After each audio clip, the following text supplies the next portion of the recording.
prouesses. Faire descendre ce qui se passe grand à leur propre niveau. Où ils se réveillent, ils se rendent compte qu'ils ne sont pas aussi grands comme ils le pensent. À quand? Mais comment? Parce que si nous avons déjà sacrifié une génération, si nous sommes auto-éliminés de la compétition, nous avons pris les enfants, nous avons dénudé, nous les avons nié leur culture.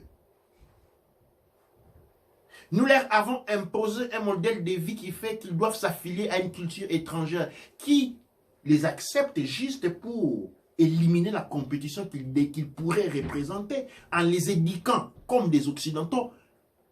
Après, quand on arrive au niveau du travail, on les refuse. C'est quand vous arrivez au moment du travail, quand vous devez maintenant recevoir ce dont vous avez été promis, que tout le monde se souvient qu'en fait, vous êtes noir africain. Mais qu'est-ce qui va se passer pour ces générations des enfants? Ils n'auront pas un lieu pour rentrer. Parce qu'ils n'ont pas appris à apprécier la culture noire. Ils n'ont pas appris à apprécier le respect des aînés, le respect du père, les droits et devoirs de l'enfant, la justice de la malade. Comprendre le mœurs et la morale noire. L'intégrer en eux et la révolutionner, c'est-à-dire la conditionner par rapport aux différentes expressivités de la vie contemporaine. Ça n'a pas été fait. Ce passage a été volontairement omis, oublié. Et ces enfants que nous avons, qu'on a tous poussés pour aller jouer au football, c'est-à-dire pour divertir les colons, quand ils vont se retrouver dans la situation de demander ce pour lesquels ils ont tant investi, ils ne l'auront pas. Mais ils ne pourront pas rentrer dans le monde noir. J'ai donné l'allusion ici aux chauves-souris. Hein, ça, c'est une allusion, une histoire. Congo. Que quand la chauve-souris meurt, une chauve-souris meurt au milieu de la rue. On va appeler les oiseaux pour leur dire que votre frère est mort. Les oiseaux arrivent, voient un oiseau avec la queue des pattes. Il dit non, non, non, non, non, non, ça c'est pas notre frère, il a des poils. Ça, il est plutôt une souris. Allez appeler les souris pour enterrer leur frère. On va appeler les souris arrivent, on les regarde. Non, non, non, non, ça ce n'est pas un de nous, il vole, il a des ailes. Ça n'a rien à voir avec nous. Mais on ne peut pas aller appeler les chauves-souris. Vous savez pourquoi on ne peut pas appeler les chauves-souris? Parce que les chauves-souris sont aveugles. Ils n'ont qu'un senseur qui leur permet de détecter un obstacle devant et pendant leur déplacement. Et les générations nouvelles, les noirs, correspondent exactement parce que dans le refus que leurs parents leur ont mis d'eux-mêmes, ils ne veillent même pas à avoir affaire à l'un d'autre. Ils sont complètement aveugles. Chaque enfant noir a son groupe de 2, 4, 5 amis blancs et comme ça répartis les têtes de cette manière-là. Et chacun ne veut pas reconnaître l'existence de l'autre. Il existe ici en Europe des réalités où dans une école, les enfants noirs ne se parlent même pas. Il ne faut pas les faire. Ça, c'est pratiquement les chauves-souris. Maintenant, quand les parents qui ont placé ces bombes à retardement sont en train de veiller et sont en train déjà de mourir, ces enfants-là vont se retrouver seuls, ils ne pourront pas se reconnecter entre eux. Ils n'ont pas reçu des éléments transmissifs de la culture. La culture qu'ils ont reçue va leur arracher parce qu'on va vous faire savoir qu'il n'est pas la vôtre. Et ces enfants vont être vous laissés à la dépression, abandonnés en eux-mêmes. Les travaux pour lesquels on les a convaincus qu'ils devaient faire, tout ce dont on les a convaincus à tant investir dans leur vie, en se détournant complètement de leur identité, de leur histoire, de leur culture, ils ne l'auront pas. Mais ce phénomène a déjà été devant nos yeux. Nous avons vu les Ninja Kids à Bruxelles, tous ces enfants. Pourquoi pensez-vous? D'où sont-elles venues? Au même moment, nous avons ce qu'on appelle les Kouloun, les enfants de la rue en Afrique. Ça signifie quoi un enfant de la rue? Quelqu'un qui n'est pas éduqué. Et quand moi je parle d'éducation, je parle de l'éducation culturelle. C'est-à-dire exproprier de sa culture, exproprier de ses moyens d'expressivité culturelle, abandonner en eux-mêmes, mais laisser grandir physiquement. Ça, ce sont ce qu'on appelle des gollum, c'est-à-dire quand il n'y a pas, quand tu n'as pas, l'âme nous est donnée par la culture. C'est la culture qui conditionne, qui paramètre, qui calibre ton âme à l'intérieur de toi.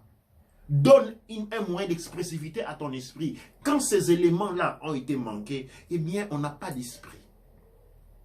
L'esprit s'exprime toujours à travers une canalisation culturelle. Sans culture, il n'y a pas d'esprit. Sans culture, il n'y a pas d'esprit.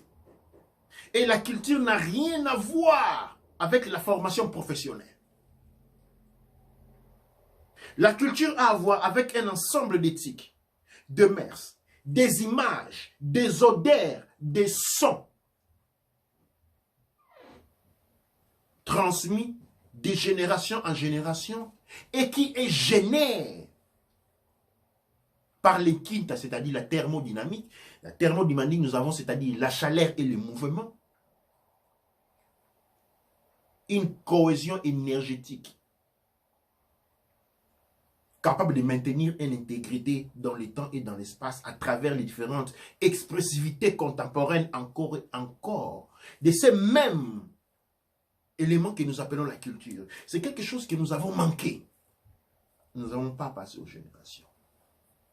Le temps, je veux dire, il n'est jamais tard. Il n'est jamais tard. Nous avons la possibilité de nous reprendre. Mais nous devons rentrer dans l'action. Nous devons sortir de la tête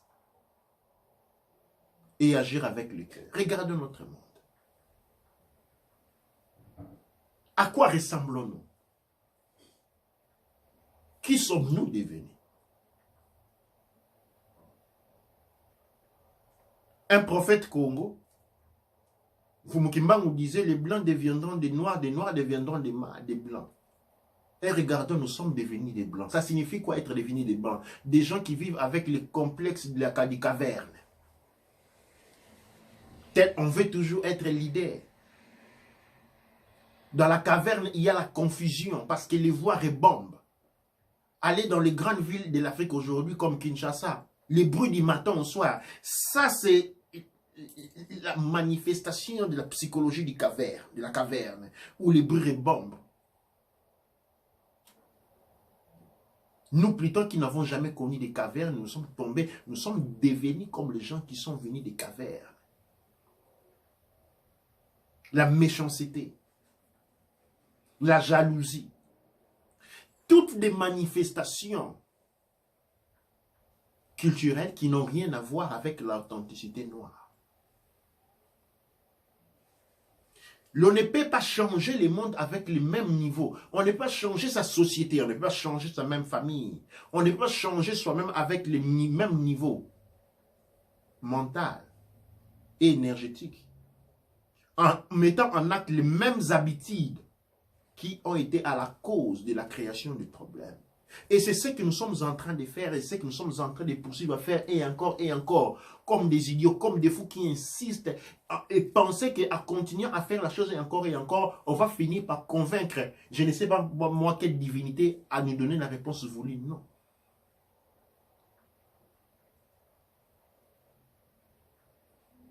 Nous avons une lutte qui se passe sur les plans politiques pendant que dans tous les autres champs, nous avons croisé les bras. On a deux choses, la politique et la religion. Les deux choses les moins productives du monde. On parle la langue, qui ne fait personne. Les Hébreux, pères de la chrétienté, ne parlaient pas la langue. Les Grecs qui ont porté cette chrétienté en Afrique, ils ne parlaient pas en langue. Et vous parlez en langue. C'est quelle langue que vous parlez? Une langue dont vous êtes les seuls à interpréter, c'est de la folie. On prie du matin au soir. On croise les bras. Tout le monde, pour satisfaire un noir, il est devenu suffisant de lui promettre qu'il y aura un sauveur qui va venir demain. Un demain qui n'arrive jamais parce qu'il est demain et reste toujours un demain. Pendant que tout le peuple du monde,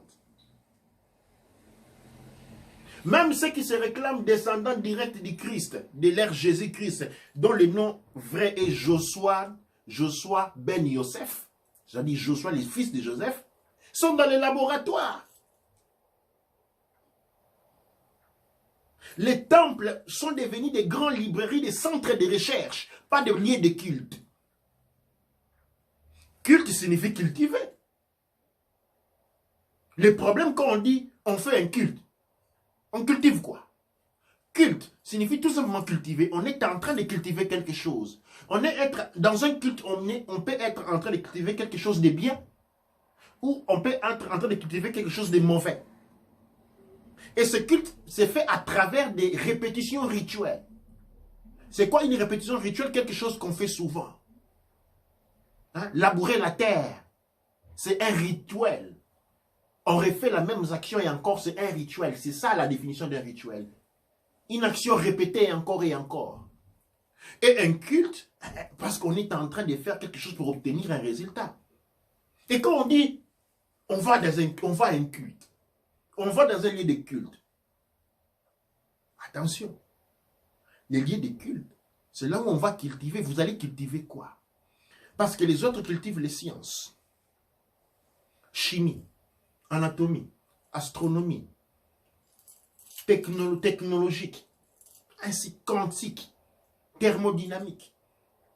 C'est ça les cultes d'aujourd'hui. Les temples se sont transformés. Les anciens prêtres sont devenus des grands scientifiques. Vous ne les voyez pas avec les vêtements blancs comme les prêtres d'antan. Hein? On a un peu coupé, modifié. Les médecins, les vêtements de laboratoire, c'est ça les habits de culte de l'ancien temps, qui ont été modifiés. Bien entendu, les temples ont été conservés du point de vue de la mémoire historique quand j'ai parlé de la transmission des mémoires.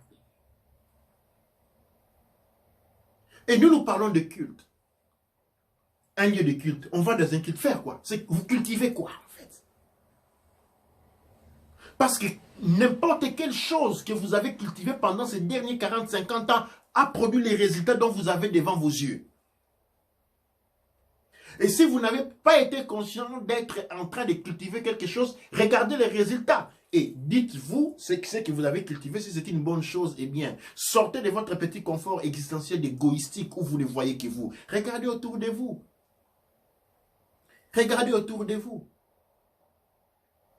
Il y a 20 ans, il y avait une certaine stabilité, une certaine fierté de l'être noir. Aujourd'hui, on est vendu comme des esclaves en Afrique du Nord. Sur nos propres terres, on est vendu comme des esclaves. Aux États-Unis, tous les mélanisés, c'est une guerre contre les mélanisés. Les autochtones des Amériques, qu'on appelle les Amérindiens, qui ne sont que les descendants des Noirs, qui ont de ces côtés-là, avec cette histoire de Trump où on doit chasser les Mexicains, la guerre contre les Mexicains, on dirait que la Mexique vit aux États-Unis. Non. C'est parce que par Mexicain, on veut attendre les autochtones. Par Mexicain, aujourd'hui, on veut attendre les Indiens d'Amérique. Les propriétaires de leurs terres, on leur donne un statut étranger avec lequel, renforcé par cette justice, dit justice, on veut les chasser de leurs terres. Et on voit ça tout le monde, non, les Mexicains, l'immigration, on chasse des gens, non. On est en train de chasser les propriétaires de leurs terres. Les viols des enfants. On est en train de vivre ça. Et si nous n'ouvrons pas les yeux, nous sommes sur les prochains. Pas les prochains, les prochains juste demain. Parce que c'est une guerre contre le monde des mélanisés. Je ne suis pas en train de dire qu'il y a une guerre entre les mélanodermes et les lécodermes. Ce n'est pas ça que je suis en train de dire. Je ne suis pas en train de dire qu'il y a une guerre entre les blancs et les noirs. Je ne suis pas en train de parler de guerre raciale. Je suis en train de dire qu'il y a une guerre contre les noirs. contre les mélanisés. Et nous sommes en train d'être consumés. Nous sommes en train d'être exterminés devant nos yeux pendant que nous sommes en train de faire des petites choses de notre vie. Incapables de nous rendre compte que la clé de la réussite se trouve au niveau. Nous l'avons la clé. La culture, notre réappropriation culturelle, kémétique. Et là, j'insiste. Kémétique. Celui de nos ancêtres lointains. Pourquoi je parle du Kémet? Je parle de Kémet parce que c'est l'époque où le monde noir Kama s'est accepté comme un lignant. On parle de la langue littéraire noire. Les Médou Netcher. Avec les Chèches Médou Netcher comme écriture. C'est la seule voie que nous avons. C'est ainsi qu'au niveau de l'Académie de la culture noire, nous avons lancé, nous sommes la seule, je dois encore en trouver un autre institution authentique noire qui enseigne la culture noire gratuitement. Je dis que nous sommes la seule parce que je n'en connais pas une autre. Si il existe un autre, Douane et Cher. Mais à ma connaissance, on est encore la seule. Tout le monde demande de l'argent pour ça ou pour ça. Ceci nous donne une fenêtre, une chance. Et je disais au début, nous sommes arrivés à plus de 6000 personnes, 6200 personnes exactement. Mais par rapport, 6000 personnes par rapport à la population noire, c'est quoi? C'est même pas les 0%. Elle représente quelque chose du point de vue micro. Mais du point de vue macro, elle ne représente rien. 6000 personnes, 6200 personnes, même seulement parmi la jeunesse kémétique, ne représentent absolument rien. Et les autres, que sont-ils en train de faire? Même parmi les 6000 que nous sommes là, combien prenez-vous sérieusement cet engagement? Nous sommes ici pour réagir, pour être dans l'action. Et nous devons prendre un engagement. Nous devons nous remettre en question. Nous devons venir pour collaborer. Apporter notre petite pierre. Douane Cher, je vais laisser place aux commentaires. Et en commençant, je commence déjà par saluer tous ceux qui nous ont rejoints aujourd'hui encore. Douane Cher Renek, Douane Cher Renek, Douane Cher Renek. Partagez ces vidéos. Partagez les vidéos de l'Académie de la culture noire kémétique. Partagez les vidéos du sanctuaire de Théochi, le père Ankh M. Théochi, de manière que nous devenions nombreux et que nous puissions nous donner une chance réellement si nous voulons. Parce que ce qui est en train de venir devant nous, parce que nous sommes en train de dormir, va nous surprendre de la manière où même la surprise sera surprise. Douane Cher. Douane Cher et Yamotep à tous qui nous suivent. Donc, je commence à lire les commentaires de la fin et je remonte. Donc, il y a Bang Bian qui dit « Ton énergie régénérera beaucoup d'entre nous. Sois béni sur toutes tes générations, mon king. » Il dit encore « Malheureusement, nous sommes comme les chauves-souris. » Amadou Gaye qui dit « Trump respecte les dirigeants nord-coréens et dit que les pays africains, c'est de la merde. » Que tes paroles résonnent dans notre monde perdu, Douane Cher. Parole du cœur, mes Kam, mes queens, éveillons-nous, conscience, laissons les privilèges. L'homme ne respecte plus la femme et la femme se supériorise à l'homme. Tous perdent leur place et cherchent à dévier le sens cosmique. Si mon Kam King est là, on veut les privilèges, mais pas la conscience. Même si le matériel ne suit pas, je trouve tout dévoué avec toi, mon Kam. Même si c'est le matériel, voilà. Il y a un qui dit, I don't understand, but I'm really enjoying the good work. Donc, on a beaucoup de personnes qui nous suivent. On a Bravo Mbinga qui est là. On a Toti, on a Koto, on a Florina. On a Joseph, on a Mafumbi, on a Deshi qui est là. Il y a Ouahu qui est là. Il y a Bibi, il y a Only God, Kwame, Rose, Douane. Il y a Charlène qui est venue. Il y a vraiment, on a eu beaucoup de personnes. Douane Cher. Douane Cher. Je vais reprendre ce que une de ma scénettes ou Mouta vient de dire. Et parce que j'ai entendu dire ça souvent, dans le monde noir, il n'y a pas une contraposition entre l'homme et la femme. Ça n'existe pas. Dans le monde noir authentique, la femme ne s'oppose pas à l'homme et l'homme ne s'oppose pas à la femme. Mais malheureusement, comme des animaux captivés, vous savez, quand vous avez des animaux qui sont pris en captive, on les fait battre. Quand on prend des chiens qui n'ont pas de problème entre eux, pour les plaisirs malsains et malades des pervers, on fait battre les lions, les animaux, les chiens entre eux. Eh bien, l'opposition entre l'homme noir et la femme noire n'est qu'un spectacle qui amuse ceux qui nous maintiennent dans cette situation d'esclavage inconsciente. Mais en réalité, il n'y a pas un problème. Dans le monde noir, la polarité, c'est-à-dire la bipolarité expliquée d'une manière très logique. La femme représente le chiffre 0, que les Occidentaux appellent les négatives. Dans le monde noir, les négatives n'existaient pas. Mais la source, 0, et j'ai parlé de ça quand j'ai parlé des mathématiques culturelles noires. La femme représente la polarité. Pendant que dans le monde occidental, on a une gauche et on a une droite, et tout ce dont il fait est divisé entre gauche et une droite, le cerveau gauche est divisé en hémisphère gauche, en hémisphère droit, ainsi de suite. Contraposition du fait. Dans le monde noir plutôt, il y a une source et origine, il y a un accomplissement. Il y a une source et origine et un accomplissement. La femme représente la source et l'homme représente l'accomplissement. Plus logique que ça. L'homme naît de la femme.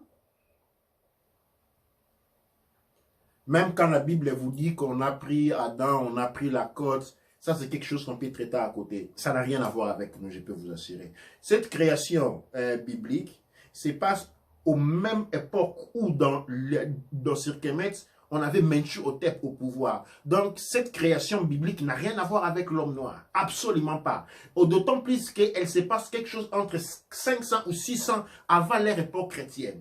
Pendant que nous existons, les premières preuves qui démontrent notre existence se plongent autour de 600